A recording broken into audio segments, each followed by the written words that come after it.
Good evening, everybody. Welcome to the mini blitz within 3 News at 10. Oh, yeah. The 30-minute show is gone. The coverage is not. We were saying we pretty much have almost as many games as we would have during the normal blitz. You got it. Yeah, we've been running around the coastal bend to make sure that the games keep coming and the highlights are still on your screen, and we've got a lot to get to. All right, let's get to it. Roll the video. We've got Veterans Memorial in Mission. Here we go. Veterans Memorial getting started against Mission here in the first round of the playoffs. Noah Andreas is going to find his running back. That's Andrew Charlebois. Charlie Boy on that screen pass. He's going to take it the distance, 7-0 for Vets at that point.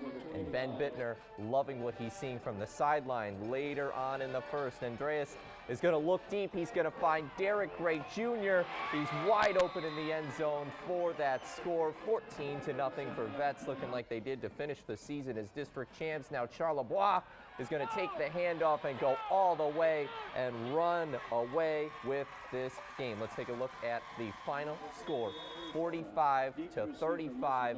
Vets Memorial. The local Eagles beat the Mission Eagles. Moving on to the area round. All right, let's look at the team they beat last week. Flower Bluff then, with the loss, had to go down to the Valley to take on McAllen Memorial. Here, Jaden Pelucio going up top for Cameron Dixon. Too easy. The Hornets going up early.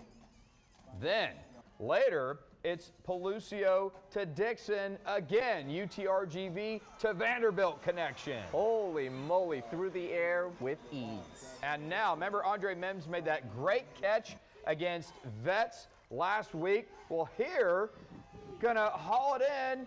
Another one. The kid has got hands. Man, he's used to it in the end zone. You got to love it. That was our play of the week last week. Absolutely. Flower Bluff wins this one 35-10. Hornets moving on to round 2.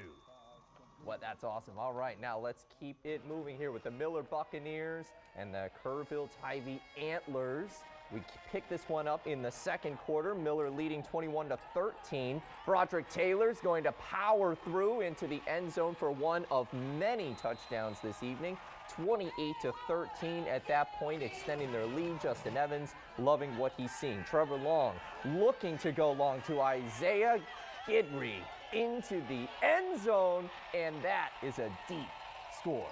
35-13 Miller at that point. Evans still loving it. Yeah, Bucks doing what the Bucks do. And Trevor Long again to Ethan Vela for the score. That's a familiar connection all season long, and they dominate this game. Final score 66-28. Wow. Miller moving on to the next round. All right, let's stay in that same district. GP taking on Victoria West, former district foes. Here, Cody Adamy gonna run it for their first down, moving the chains. Then later in the drive, Ray Aikens Wildcat Stadium, loving that. Reed Dooms connecting with Brandon Coates for the touchdown. Wildcats going up 7-0 at home. Big time and a great score to set the tone. Brent Davis liking that. Victoria West faking a punt. They're not going to get it. The Wildcats come up with the stop for the turnover on downs. And here, Dooms going to connect with Brandon Coates again. Takes it in, made it 14-0. But the lead would not hold. West would rally after the first quarter. The Warriors break the hearts of the Wildcats late, 31-28. The final, it's Victoria moving on to the next round. Shocking. Man, they were not able to hold on to the lead. GP starting off with that 14-0 lead, and you really thought that they were kind of running downhill, but it happens. All right, we've got more mini blitz after the break.